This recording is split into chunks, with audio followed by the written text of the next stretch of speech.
What is going on, y'all? It's Micah and I'm back here with another video. In today's video, we're going to be reacting to Earth in 2067. You need to pay for oxygen or die. Hi, Mystery Recap here. Today, I'm going to explain an Australian science fiction film called 2067. Spoilers ahead. Watch out and take care. 2067. The premise of the movie is set in 2067, when the world has been destroyed beyond rehabilitation because of climate change. All plant life has been extinct. With a lack of plant life, the amount of oxygen in the air has decreased exponentially. People have to buy artificial oxygen to survive. 99% of the world has gone dark. People suffocate to death. In such conditions, only one city in Australia has survived, and it is all thanks to a company called the Chronocorp Corporation that manufactures synthetic oxygen. However, artificial oxygen causes a fatal disease called the sickness over time.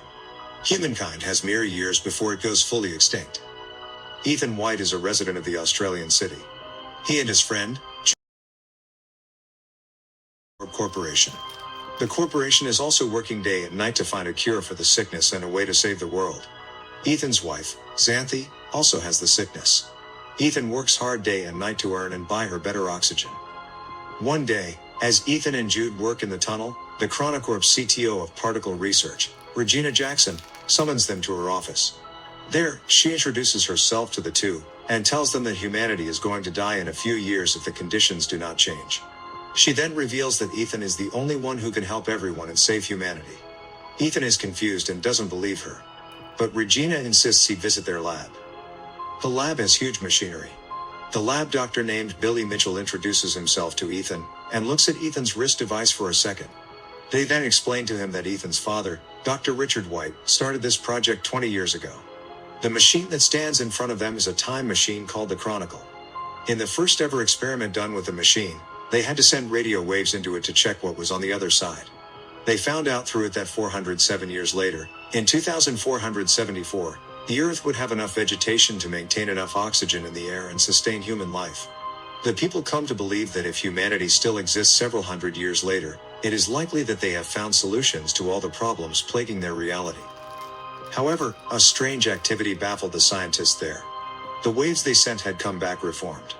When they decoded it, they found out that someone from the future had sent them the message saying, "Send Ethan White."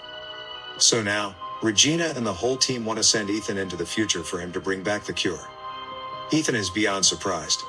He doesn't believe them and thinks that Regina is just bluffing. Moreover, he doesn't want to leave his sick wife and go into the future. So, he declines to help. Later, Ethan and Jude are at a diner, where they buy crisp oxygen. Jude tries to persuade Ethan to go through with the plan and help save humanity. However, Ethan laughs at him, saying that he doesn't want to be like his father. Ethan hates his father for never being there for him. 20 years ago, his father left home and went missing, while his mother was killed when he was a kid. Since then, he has been brought up by Jude, who he regards as his older brother as well as best friend. He blames his father for leaving his mother to complete the project, and doesn't want to follow in his path and leave his sick wife. However, Jude manages to persuade him, saying that the only way he can save his wife is by finding a cure. Ethan reminisces of his 8th birthday when his father has bought him a strange box as a gift. As he puts his hands inside the box, a device latches onto his wrist, making him bleed. Richard had placed a permanent hand device on his son. It has been many years, but Ethan doesn't know its use yet. Later at home, Ethan tells Xanthi everything that happened during the day, and she too insists him to go. The following morning, Ethan scribes, "I will find my..." leaves it beside Xanthi. He then goes to Regina's office again and tells her that if he can find only one cure, they will have to give it first to Xanthi. Regina accepts, and takes him to the lab again. Dr. Mitchell shows him the suit that he has to wear before getting into the machine. As they begin to explain the mission to him, Ethan realizes that they do not have a plan. They have no clue what he will see, or who he will meet at the other end. However, after they put him in the suit, they... Oh, now. So let me get this straight. You want to send me 400 years into the future. Y'all don't know what is there because y'all can't see into the future. Y'all don't know what is over there. All y'all know is that that sign says, "Send me." And y'all just figure y'all just going to throw me up in there? I don't know what's up in there either. That could be my freaking deathbed in there. I don't know what's in that. Y'all sending me in this big old hole. I don't know what's on the other side. I don't even know if there's anything there. And y'all want me, man, this white man ain't no joke. Listen, this white man ain't no joke. You want me to go in there. Y'all want me to go in there. Into a portal. I don't know where it's going to take me. Just because that sign says send me, heck to the no. Heck to the no. They give him an AI device called the Archie. Archie will show the lab Ethan's vitals at all times. It will also help to navigate his location. Then, they finally throw him into the machine. Inside, Ethan moves at high speed through time. He falls from the sky and lands in an unknown jungle.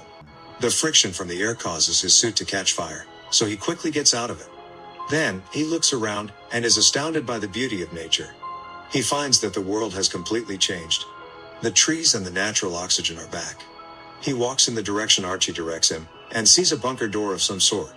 But what catches his eyes is a skeleton that lies right in front of the door. Its skull has a bullet hole in it.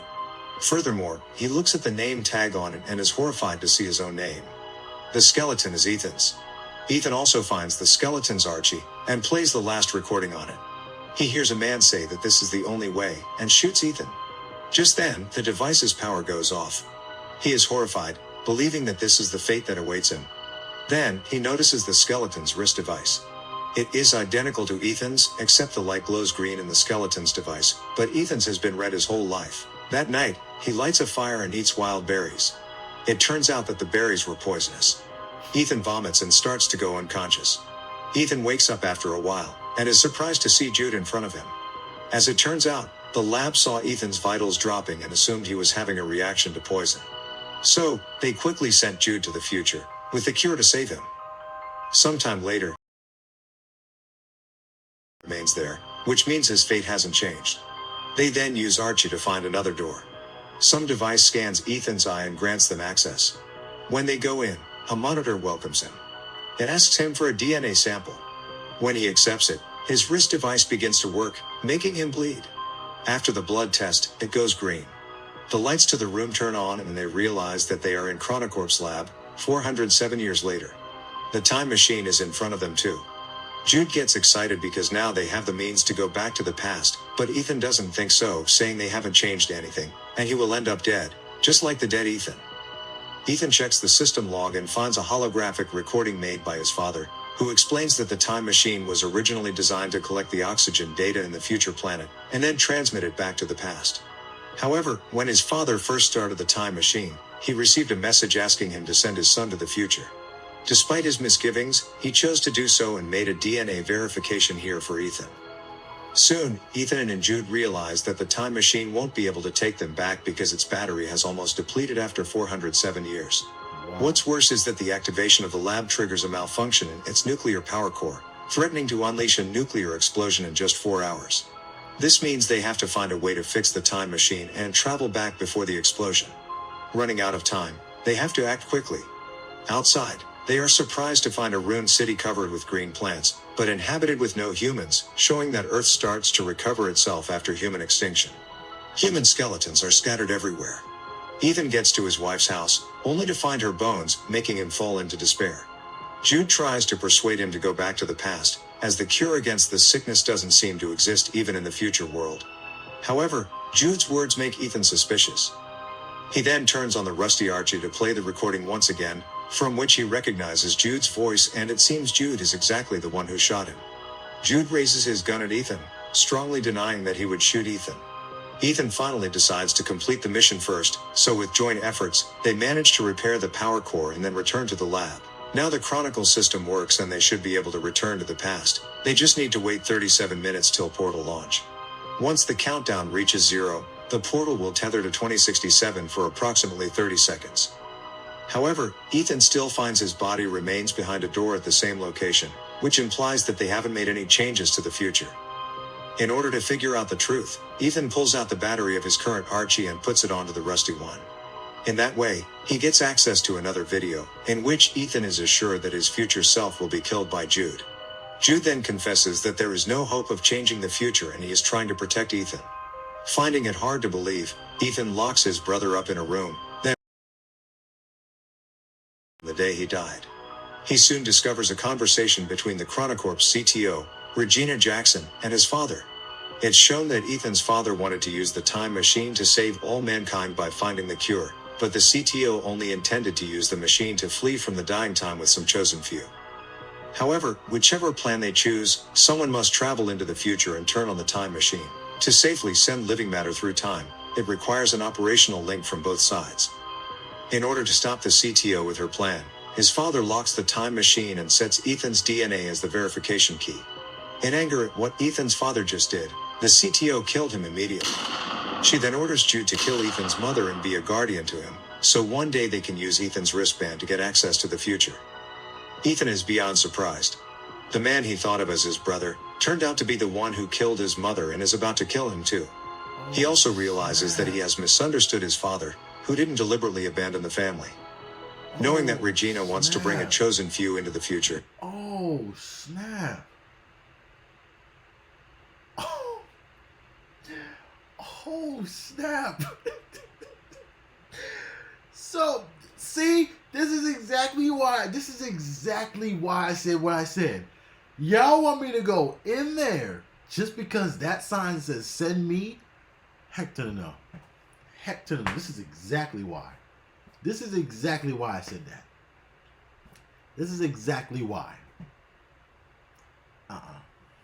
Nah, this is exactly why I said that, y'all. Ethan tries to shut the time machine down, but Jude rushes to stop Ethan and reveals that he's tasked here by the CTO to ensure that Ethan is sent in time to repair the power failure. Once Ethan activates the time machine, he should kill Ethan. However, Jude has formed close emotional relations with Ethan over the years. Seeing his brother-like friend in that state because of him, he is guilt-ridden. So, instead of shooting Ethan, he shoots himself dead. In rage and regret, Ethan is determined to fulfill his father's dying wish, which is to find the cure and save the dying humans. He looks into the monitor, and finds the very first message written by his father. He deduces that the message sent Ethan White was sent by himself. Hence, he codes in the message again and sends it into the past, along with many other things. Meanwhile, in the laboratory of the year 2067, the CTO with a group of privileged chosen people are waiting anxiously for the time machine to be activated. To their shock, however, the time machine sends back hundreds of extinct plants along with a copy of the recorded murder of Ethan's father. Soon after, the time machine is destroyed by Ethan, resulting in the collapse of the CTO's plan. In the end, the CTO is arrested due to the murder. The plants sent back to 2067 are cultivated to revitalize the planet. Ethan's wife also receives a flower sent from him and understands his choice. While Ethan has to stay in the future world alone, he buries Jude and forgives him. A butterfly catches his attention entrance, where Ethan is happy to notice that the corpse of his future self is gone. He rushes to take a look at the world outside, and feels relieved to see a futuristic eco-friendly city, in contrast to the deserted one from earlier. His decision had changed the future of mankind. I love these videos, man. Yeah, y'all let me know how these videos is, man. Comment down below. Like, these just is crazy. Like, these are crazy, man. Like the video, subscribe, comment down below, like I said. Hit the bell. Follow all my social medias as well. And I'll see you in the next video. No cap.